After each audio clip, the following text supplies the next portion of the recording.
우리가 시편을 계속해서 시리즈로 지금 설교하고 있는데 지난주에는 외부 손님이 와가지고 다른 본문을 설교를 했습니다. 계속해서 이어서 오늘 시편 7편 말씀을 가지고 심장을 감찰하시고 중심을 고치시는 주님이라는 제목으로 말씀을 전합니다. 미술 시장에는 전문 감정사조차 속아서 넘어갈 정도로 완벽하게 그려진 가짜 그림, 위작이라고 그러죠. 가짜 그림들이 있습니다. 관객들은 겉모습만 보고 이야 진짜 아름답다. 이건 진품이 틀림없다. 이렇게 감탄합니다. 그런데 미술품을 엑스레이 투시기에 넣는 순간 겉에 칠해진 물감 밑에 숨겨진 수십 년 전의 다른 캠퍼스의 흔적과 가짜 밑그림이 적나라하게 다 드러납니다. 우리의 삶도 이와 같습니다. 사람들은 우리의 겉모습이 경건해 보이면 감탄할지 모릅니다. 야, 저 집사님 믿음 좋은 것 같아. 야, 저분은 진짜 믿음으로 사는 것 같아. 겉모습에 우리는 감탄할 수 있습니다. 그러나 완벽한 재판장이신 하나님은 우리 마음 중심에 엑스레이를 다 비추시는 분이에요. 오늘 시편 기자가 억울한 상황 속에서도 담대할 수 있었던 이유가 무엇인가? 하나님의 투시기 앞에 자신을 세웠을 때 부끄러움이 없는 정직한 진품이었기 때문입니다. 반대로 우리가 겉만 꾸민 위작이라면, 우리의 삶이 겉만 꾸미는 위작이라면 하나님의 심판의 두려움의 대상이 되는 것입니다. 오늘 본문 시편 7편은 무고한 사람들의 고소로 인해서 생명을 위협받을 지경에 이른 성도가 하나님 앞에 올려드리는 탄원시입니다. 하나님이 하시잖아요. 하나님 앞에 결백을 주장하면서 탄원을 올리는 그런 시입니다. 우리 1절, 2절 한번 읽어볼까요? 시작. 여호와 내 하나님이여, 내가 주께 피하오니 나를 쫓아오는 모든 자들에게서 나를 구원하여 내소서. 건져낼 자 없으면 그들이 사자같이 나를 찢고 뜯을까 하나이다. 네, 무고한 고소로 인해서 생명을 위협받고 시달리는 이분, 이 사람이 지금 이 저자가 하나님 앞에 탄원을 올리는 것입니다. 사람들은 보통 억울한 일을 당하면 어떻습니까? 자기의 억울한 사정을 다 얘기하느라 말이 많아지기 마련입니다. 그게 아니다. 이 사실은 이거다.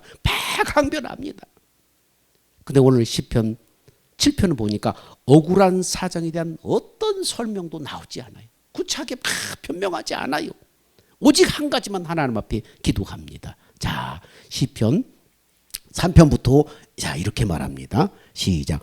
여호와 내 하나님이여, 내가 이것을 행하였거나 내 손에 죄악이 있거나 화친한 자를 악으로 갚았거나 내 대적에게 무고히 빼앗았거든 원수로 나의 영혼을 쫓아잡아 내 생명을 땅에 짓밟고 내 영광을 진토에 떨어뜨리게 하소서. 야, 여러분, 이 말은 한마디로 말하면 무슨 말이에요? 내 손에 죄악이 있거나 내가 무고한 자를 악으로 갚았거나 뭐 뺏었거나 이러면 내 영혼을 정말 진토에 떨어뜨리로서, 그 말은 바꿔서 말하면 뭔 얘기입니까? 나는 진실하다는 거예요. 하나님, 내가 결박한 거 하나님 아시지 않습니까? 지금 이렇게 하나님 앞에 말하고 있는 거예요. 죽음의 위협을 당할 정도로 어려움을 겪을 이유가 없다는 것을 하나님이 아시잖아요. 이렇게 고백하고 있는 것입니다. 사람들이 나를 공격하고 모함하고 막 여러 사람들이 나를 위협하고, 그럼에도 불구하고 뭡니까? 하나님 아시잖아요. 한마디 딱 하는 것입니다. 여러분, 세상을 살다 보면 억울한 일을 당하고 사람들이 죽일 듯이 달려드는 상황을 만날 때 오늘 시편 7편을 기억해야 됩니다. 다윗처럼 하나님 아시잖아요. 하나님 아시잖아요. 한마디 담대하게 기도할 수 있었다면 두려울 것이 뭐가 있어요? 여러 억울한 일을 당하고 사람들이 죽일 듯이 나를 비난하고 정죄할 때 한마디 하나님 앞에 다윗처럼 하나님 아시잖아요. 내가 무지한 것 하나님 아시잖아요.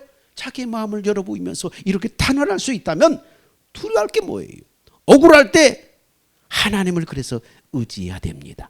하나님이 살아계시고 하나님이 심판자이심을 믿는다면 우리는 두려워할 것이 없는 것입니다. 그래서 시편 8편은 계속해서 이렇게 말합니다. 자, 여호와께서 만민에게 심판을 행하시오니 여호와여 나의 의와 내게 있는 성실함을 따라 나를 판단하소서. 하나님이 심판자지요. 내가 무고하다는 걸 하나님 아시죠. 그 내게 있는 의를 따라서, 나는 무고하니까 내 의를 따라서 하나님 심판하십시오. 지금 이렇게 하나님 앞에 간구하는 것입니다. 사실 억울한 일을 당할 때 변명하면 할수록 억울함이 풀리기는커녕 계속해서 문제가 더 꼬일 때가 많아요.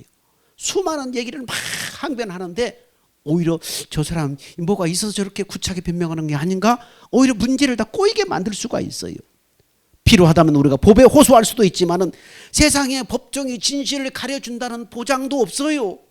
여러분은 무전 유죄, 유전 무죄 그러잖아요. 자기가 죄가 있음에도 불구하고 유명한 그런 변호사 가지고 어떻습니까? 전관예우라고 해가지고 법원이나 이 재판에 정말 중직을 차다한 사람이 나와서 변호사를 딱 차리면 후배들이 어떻습니까? 전관예우라고 해서 그 사람을 힘있게 봐주는 거예요. 판결이 그 사람을 따라서 많이 영향을 받는 것입니다. 그래서 법에 호소한다고 해서 세상 법정에 진실을 가르친다는 보장도 없어요. 그런데 뭡니까? 하나님은 어때요?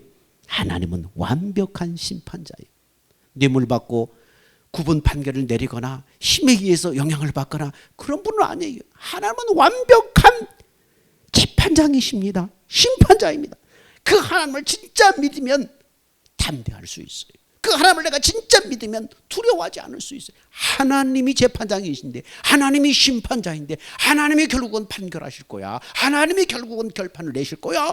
이 믿는다면 여러분 우리는 담대할 수 있는 것입니다. 그래서 7장 11절에 이렇게 말합니다. 저자는 하나님은 의로우신 재판장이시며 매일 분노하시는 하나님이시로다.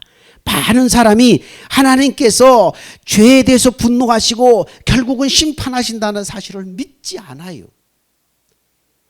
하나님이 죄에 대해서 분노하시고 하나님이 정말 하나님이 결국은 그 죄에 따라 심판하신다는 것을 사람들이 믿지 않아요. 그래서 어때요?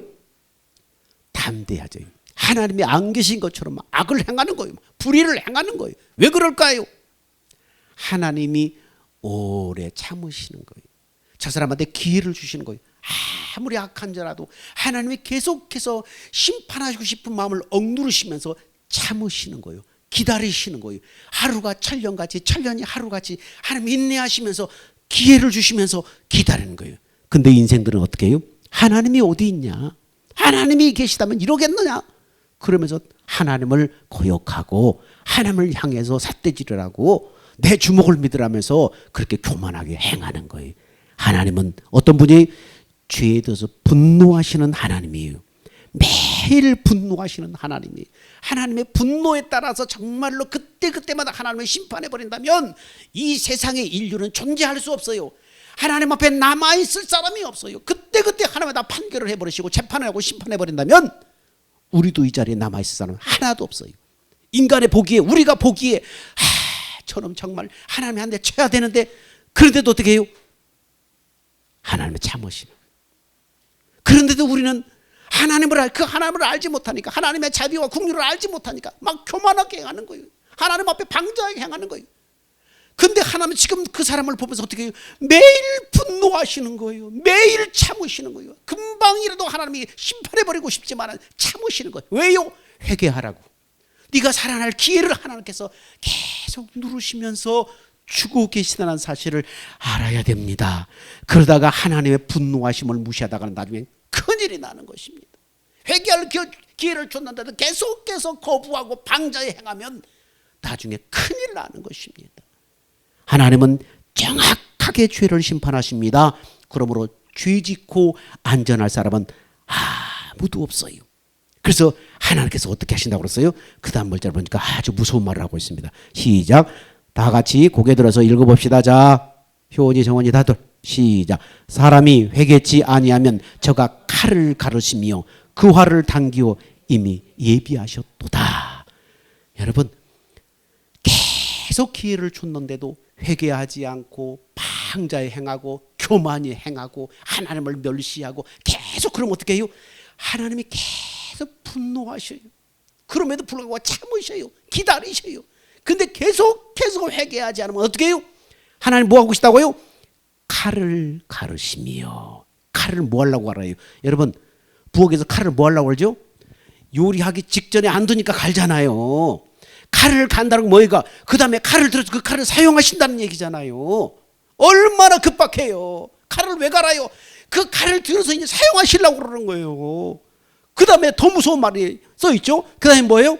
화를 당기어 이미 예비하셨다. 저 사람 심판해야 되겠다. 안 되겠다. 화를 싹 당기면 놓기만 하면 그 다음에 나가는 거예요. 얼마나 지금 그 사람의 지금 하나님의 심판 앞에 급박한지 이 한 구절이 보이는 거예요. 하나님이 괴로 기회를 주셨는데도 방자에 행하고 완악하게 행하고 계속 악을 행하고 죄 가운데 있으면 하나님은 칼을 가르시며. 하나님이 언제까지 칼을 갈겠어요? 칼이 다 갈면 그 다음에 그 칼로 심판하시잖아요. 화를 당겨 이미 예비하셨잖아요. 놓기만 하면 나가잖아요. 그러면 큰일 나는 거예요. 여러분, 하나님의 칼 가는 소리가 들리지 않아요? 들려야 돼요. 여러분, 하나님이 언제까지 영원히 칼만 갈겠어요? 아니에요. 그러니 마음에 조금이라도 걸리는 분이 이 걸리는 것이 없는 분들은 두려워할 필요가 없지만은, 여러분, 마음에 조금이라도 걸리는 것이 있다면 지금 하나님이 회개하라고 기회를 주시는 것임을 알아야 돼요. 하나님께서 심판하시니까 차라리 억울한 사람은 차라리 나아요. 억울한 것이 차라리 나아요. 왜요? 하나님의 심판하심이 믿어진다면 사람들이 나한테 별별 소리를 다 듣고 수모를 당해도 나는 담대할 수 있어요. 왜요? 하나님이 심판자잖아요. 하나님이 심판자잖아요. 저들이 영원히 나를 그렇게 하지 못하잖아요. 하나님이 결국은 참다가 심판할 것이기 때문에 우리 마음이 정직하면 그래서 두려워할 일이 없다는 것이 시편 7편의 핵심 메시지입니다. 내가 정직하면 나는 두려워할 것이 없다. 그것이 핵심 메시지예요. 그런데 오늘 시편의 중심 메시지를 분명히 깨달았는데도 왜 마음이 시원치가 않을까요? 왜일까요? 하나님 다 아시잖아요. 하나님 아시잖아요. 나는 아무 잘못이 없다고 담대하게 기도할 수 있는 사람이 과연 얼마나 될까? 하나님 아시잖아요. 그 말을 바꿔서 우리말로 말하면 뭐라고요? 하늘을 우러러 한 점 부끄럼 없잖아요. 이런 사람이 정말 몇이나 되겠냐는 거예요. 대부분은 하나님이 심판하신다는 사실이 두렵고 하나님이 알고 계신다는 것이 마음에 무거운 짐이 될 것입니다. 게다가 시편 기자는 어디까지 말아요? 하나님께서 사람의 마음과 양심까지도 살피신다고 고백을 하고 있는 것입니다. 자, 봅시다. 악인의 악을 끊고 의인을 세우소서. 의로우신 하나님이 사람의 심장을 감찰하시나이다. 나의 방패는 나 마음이 정직한 자를 구원하시는 하나님께 있도다. 하나님이 어디에요? 사람의 심장까지도 살피신다는 거예요. 네 숨겨진 겉모습이 아니라 보이지 않는 마음, 심장까지도 하나님이 감찰하신다. 마음이 정직한 자를 구원하시는 하나님. 마음이 정직한 사람은 나의 방패다. 하나님이. 사람이 나를 무고히 고소를 하고 나를 죽일 듯이 달려들지만은 나의 방패는 정직한 자를 구원하시는 하나님이 나의 방패다. 담대할 수 있다는 거예요. 그러나 그렇지 못한 사람은 어떻게 해요? 여러분, 무거운 짐이 되는 거예요. 두려운 일이 되는 거예요. 그러므로 빨리 하나님 앞에 돌이켜야 하는 것입니다.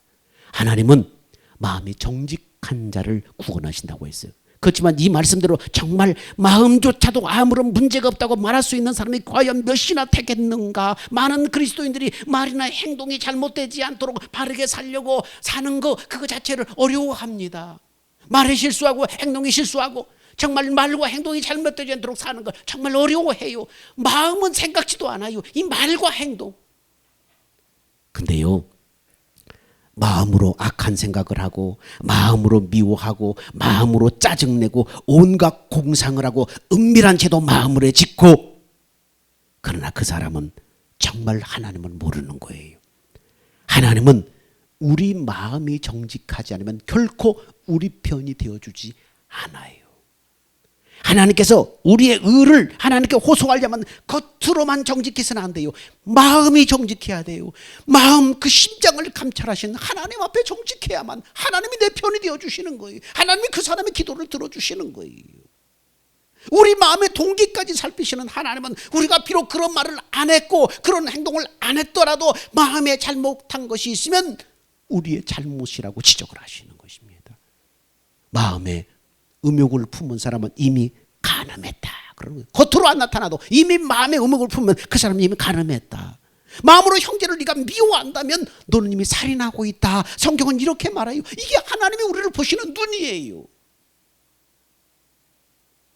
성경은 겉은 멀쩡한데 마음이 정직한지 못한 자를 하나님이 어떻게 다루시는가를 성경 곳곳에서 말씀하고 있습니다. 자, 보십시다.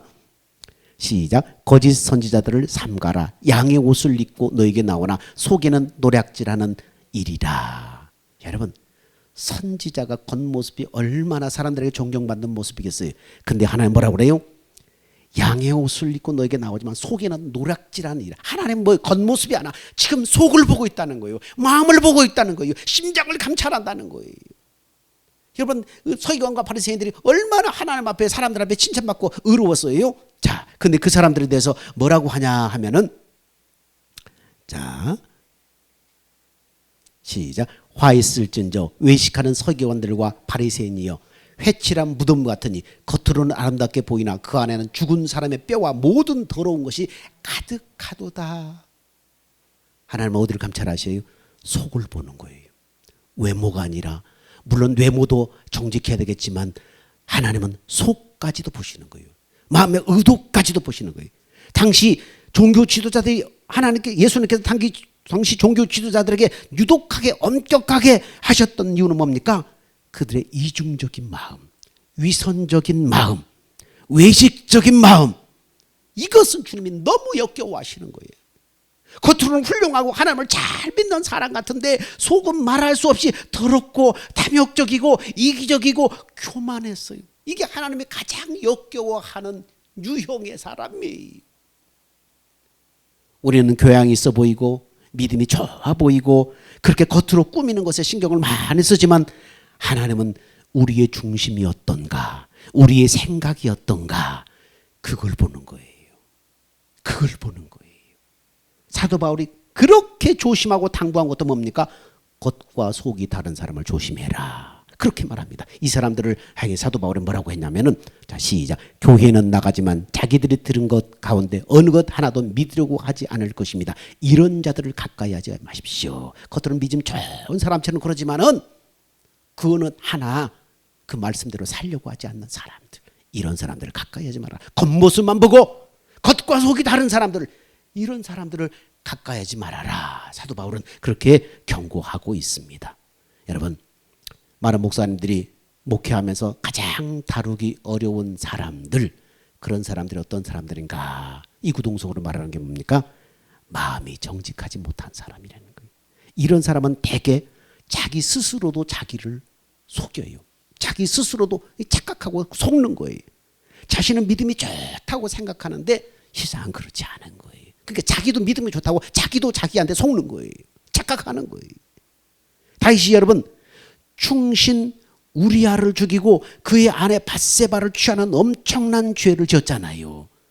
다윗이 그렇게 큰 죄를 짓고도 여러분 1년 동안 아무 일 없이 멀쩡하게 잘 살았어요. 아무런 죄값도 치르지 않았어요. 양심의 가책도 전혀 느끼지 않았어요. 하나님을 잘 믿는 왕으로서 공의를 집행했어요. 착하고 사악하고 탐욕스럽고 음란하면서 겉으로는 성군인 것처럼 다윗은 생활을 했다는 거예요. 다윗의 죄는 간음죄, 살인죄가 아니라 이 위선의 죄가 가장 큰 죄였어요. 어느 날 나단 선지자가 와서 비유를 들어서, 왕이시여, 어떤 부자가 가난한 사람이 사랑하면서 기르는 유일한 암양이 있는데 그 암양을 뺏어서 잡아서 자기 손님을 대접했습니다. 그렇게 말하자 다윗이 분노하면서, 뭐라고, 어떻게 그런 일이 있었는가? 그 사람은 당장 죽어야 마땅하다. 흥분하면서 막 소리를 쳤어요. 자, 그자 다윗이 다윗이 그 사람으로 말미암아 노하여 나단에게 이르되, 나단 선지자에게 이르되, 여호와의 살아계심을 두고 맹세하노니 이 일을 행한 그 사람은 마땅히 죽을 자라. 이렇게 막 흥분하는 거예요. 이런 것을 보면은 다윗이 지금 자기 자신을 스스로 의롭다고, 얼마나 의롭다고 생각하는지를 지금 이 말씀 속에서 깨닫게 되는 거예요. 여러분, 사람들이 왜 흥분하고 타는 사람 정죄예요? 나는 그렇지 않은데 너는 왜 그러냐 이거예요. 그러니까 여기에 대해서 화를 내는 거예요. 화를 내고 분노하는 이유예요. 나는 그렇게 살지 않는데 너는 왜 그렇게 사냐 이거예요. 나는 의로운데 너는 왜 그렇게 사냐. 그래서 화가 나는 거예요. 막 화가 나고 분노하는 이유가 그거예요. 나는 옳은데 너는 그렇지 못하다는 거예요. 지금 다윗이 왜 화를 내요? 자기가 스스로 의롭다고 생각하고 있는데 그런 의롭지 못한 그런 사건을 얘기하니까 지금 화가 나는 거예요. 그러니까 자기도 스스로 의롭다고 착각하고 스스로를 속이고 있는 거예요. 다윗은 그런 죄를 지었다고 생각조차 할 수 없이 스스로 속고 있었어요. 여러분, 그렇게 되는 것이 진짜 무서운 거예요. 자기 스스로도 속고 있는, 이것이, 이런 사실이 진짜 무서운 거예요. 여러분, 급하게 분노하고 막 그냥 분을 참지 못하고 속에 씩씩대고, 잘 생각해 보세요. 여러분은 나아요? 그렇게 분노하는 당신은 나아요? 당신이 스스로 속고 있는 거예요. 나는 의롭고 너는 의롭지 못하고, 나는 옳고 너는 옳지 않기 때문에 지금 분노하고 불을 참지 못하고 화를 내는 거예요. 그 다윗에게 나단 선지자가 당신이 그 사람입니다 라고 지적할 때 다윗은 그 자리에서 꼬꾸라지고 말았습니다. 그 순간 다윗의 눈이 열리면서 내가 여호와께 범죄했습니다 하고 울며 고백합니다. 어쩌면 사람은 자기 마음이 어떤 상태인지 모르고 사는 것 같아요. 겉만 멀쩡하면 다 괜찮은 줄 알고 살아가는 것 같아요. 그러나 나단이 당신이 그 사람이라, 당신이 그 사람이라고 지적할 때 꼬꾸라졌다는 것입니다. 하나님이 나단 선지자를 보내서 하나님의 말씀이 임하는 순간 살아계신 하나님을 바라보는 눈이 뜨이자 비명을 지르며 가슴을 치고 울며 고백하기 시작하는 것입니다. 여러분, 그동안 하나님께서 다윗을 보셨을 때 얼마나 역겨우셨을까요? 자기 자신이 그런 사람에도 불구하고 자신은 의로운 척하고 성군인 척하면서 공의를 집행한다고 집행하면서 자기 안에 있는 진짜 더러운 것을 품고 있으면서도 스스로 속고 있는 자신의 모습을 보면서 하나님이 그 다윗을 보실 때 얼마나 역겨우셨을까요? 하나님은 다윗이 그렇게 사는 것을 도무지 견딜 수 없어서 나단 선지자를 다윗에게 보낸 거예요. 여러분, 오늘날 하나님도 동일하게 역사하십니다. 하나님은 우리 안에 보내신 성령을 통해서 우리 안에 말씀하시는 거예요. 성령의 가르침이 있어야만 죄를 깨닫고 회개하고 꼬꾸라지는 거예요. 그 전까지는 내가 죄 가운데 있으면서 내가 죄 가운데 있는 줄도 모르는 거예요. 내가 죄 가운데 있으면 스스로 의롭다고 여기고 타인의 잘못에 분노할 뿐이에요. 여러분, 인생의 목표를 거칠에 두지 말고 마음에 정직에 두어야 하는 것입니다. 마음이 정직하면 심판자이신 하나님이 갚아주시기 때문에, 판결해 주시기 때문에 세상에 두려울 것이 없고 오히려 찬양이 터져 나오는 거예요. 내가 억울한 일을 통하고 사람들이 죽일 듯이 나를 모함하고 달려들고 비난해도 난 두렵지 않는 거예요. 마음이 정직하면, 심령이 정직하면 하나님 아시잖아요.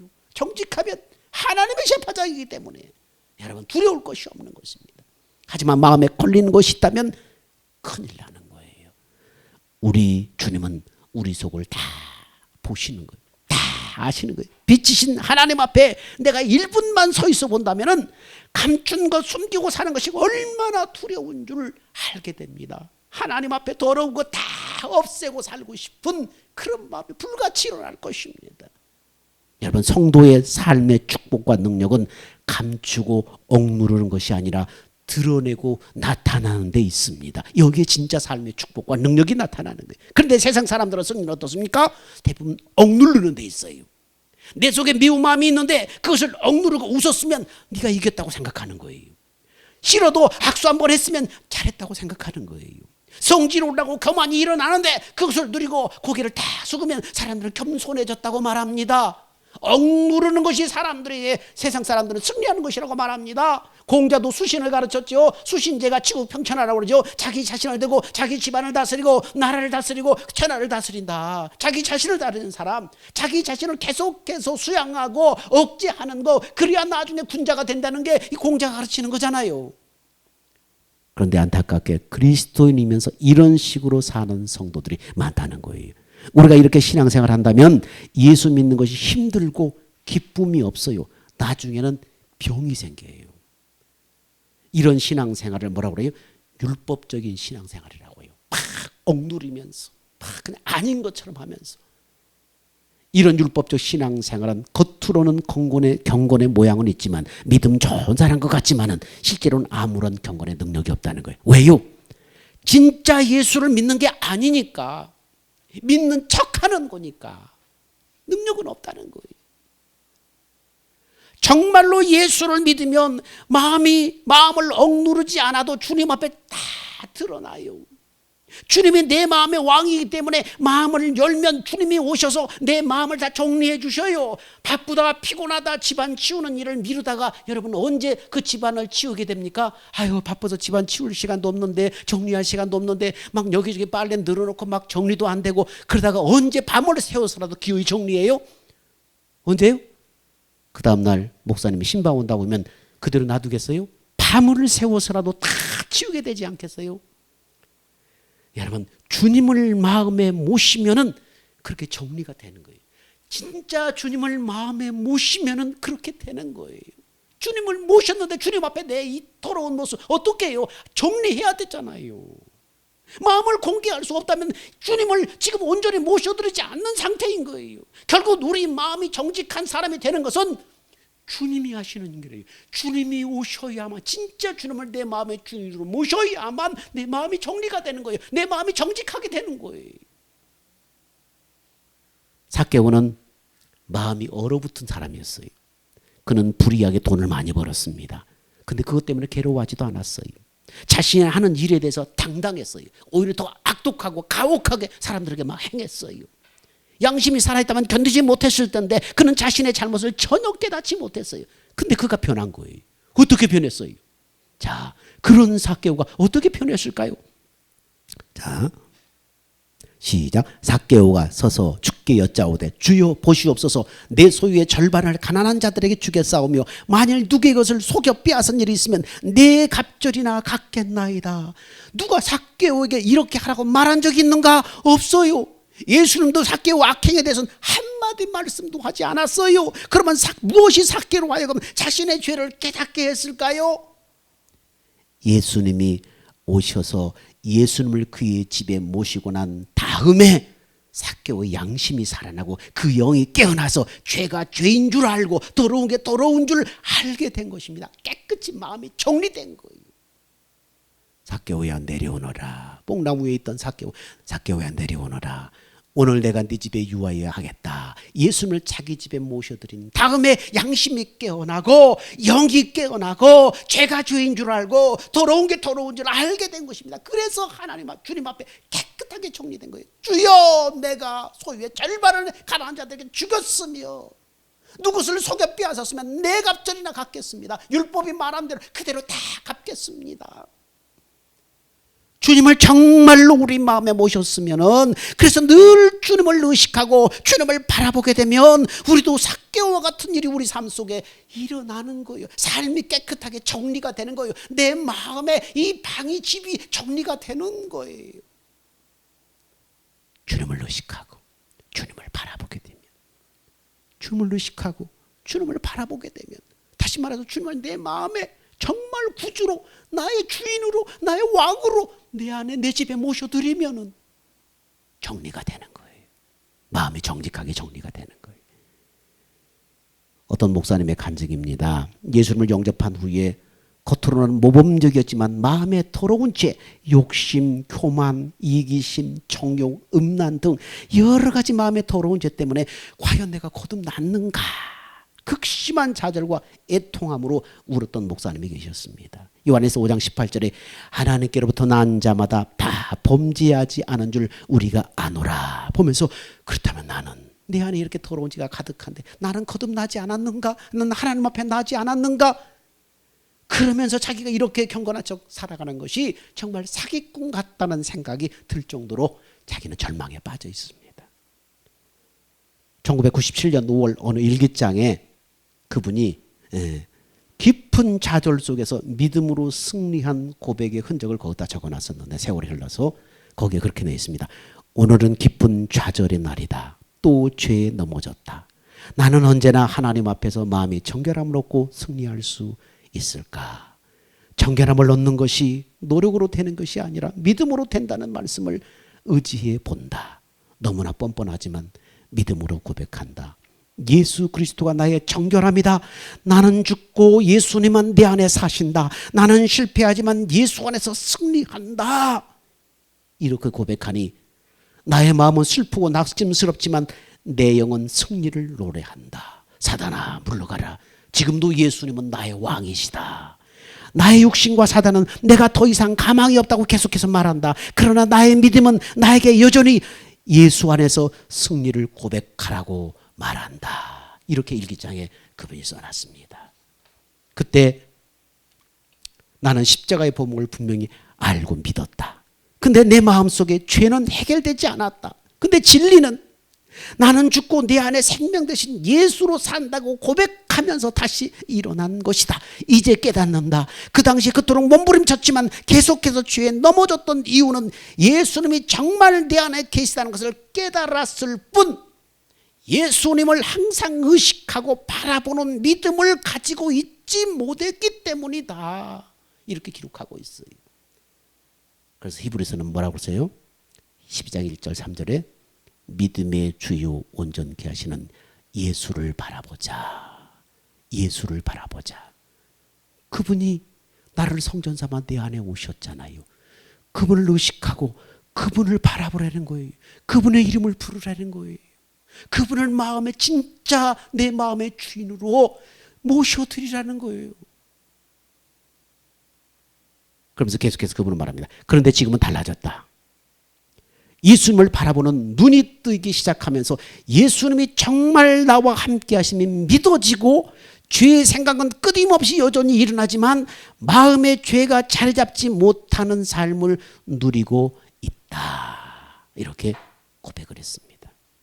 여러분, 죄는 끊임없이 우리를 공격해요.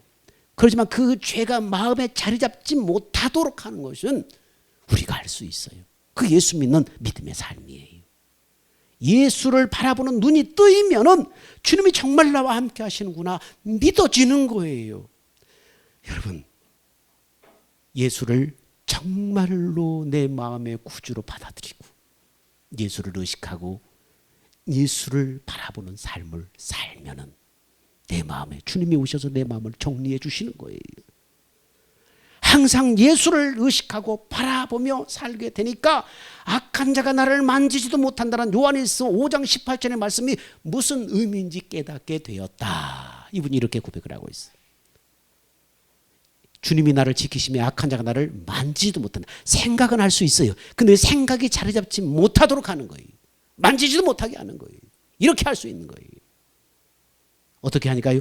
예수를 의식하고 늘 예수를 바라보는 삶을 살게 되니까. 여러분, 마음이 정직해지면 주님이 그때부터 일하시기 시작합니다. 나는 마음이 정직하다고 스스로 말하는 사람은 거짓말쟁이거나 교만한 사람입니다. 그러나 진짜 예수님을 마음에 모시고 살면서 여전히 죄를 품고 사는 것도 불가능합니다. 진짜 예수를 마음에 모시고 주님과 함께 살면, 주님을 의식하면 죄를 품고 산다는 것도 불가능한 거예요. 마음이 정직해지는 것은 우리의 노력이 아니에요. 내 안에 주님을 모실 때, 진짜 주님을 모실 때 주님이 해주시는 거예요. 나를 성전 삼아 내 안에 오신 그 주님을 믿으면 주님이 해주시는 거예요.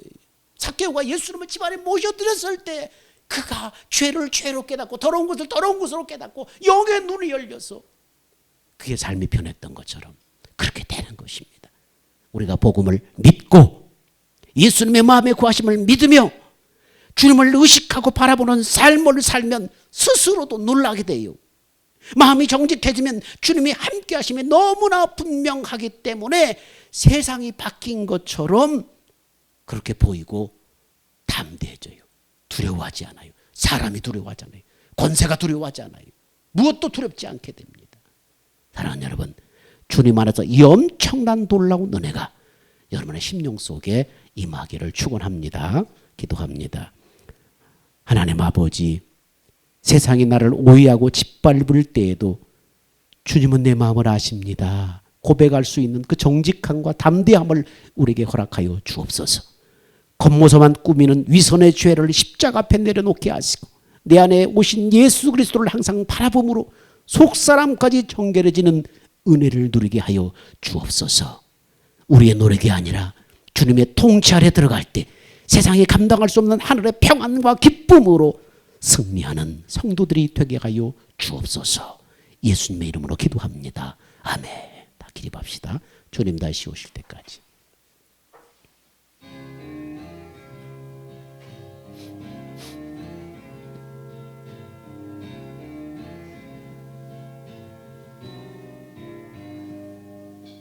주님 다시 오실 때까지 나는 이 길을 가리라.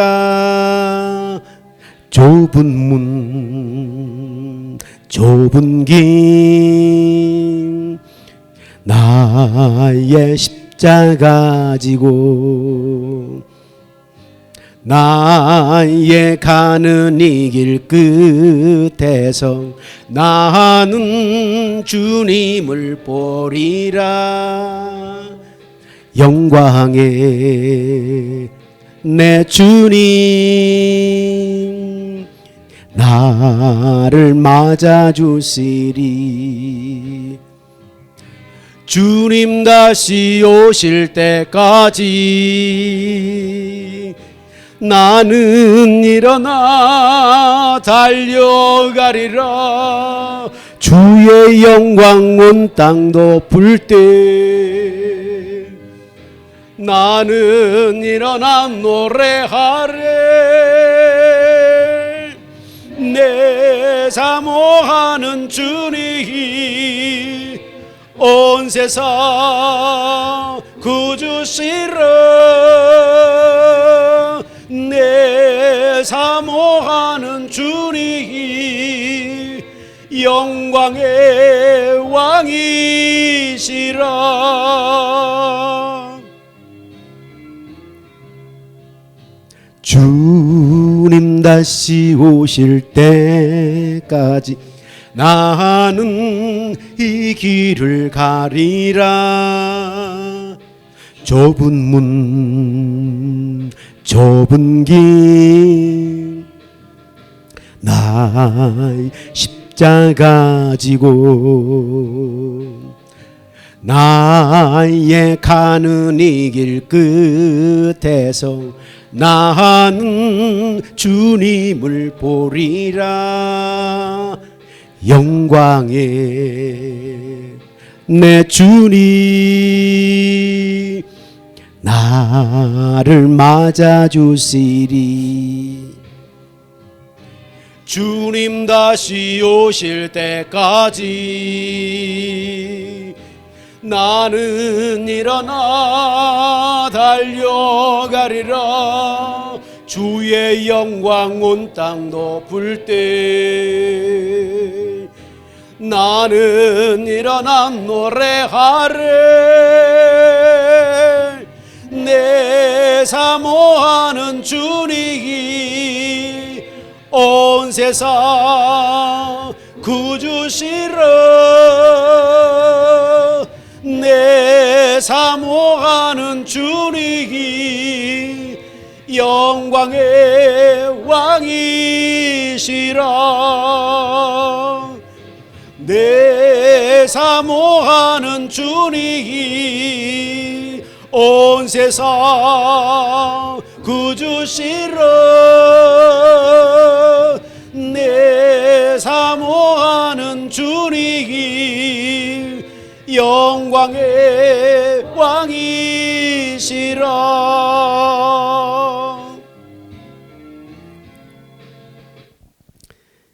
이제는 우리 주 예수 그리스도의 크신 은혜와 우리의 심장과 양심을 감찰하시며 끝까지 신실하게 인도하시는 하나님 아버지의 극진하신 사랑하심과 날마다 우리 마음에 찾아오셔서 주님을 바라보게 하시고 우리를 정직의 글로 이끄시는 성령의 교통하심이 오늘 산돌교회 모든 성도들의 머리 위에와 그들의 가정과 일터와 이 나라 이 민족 위에 이제부터 영원 무궁토록 함께 있을지어다.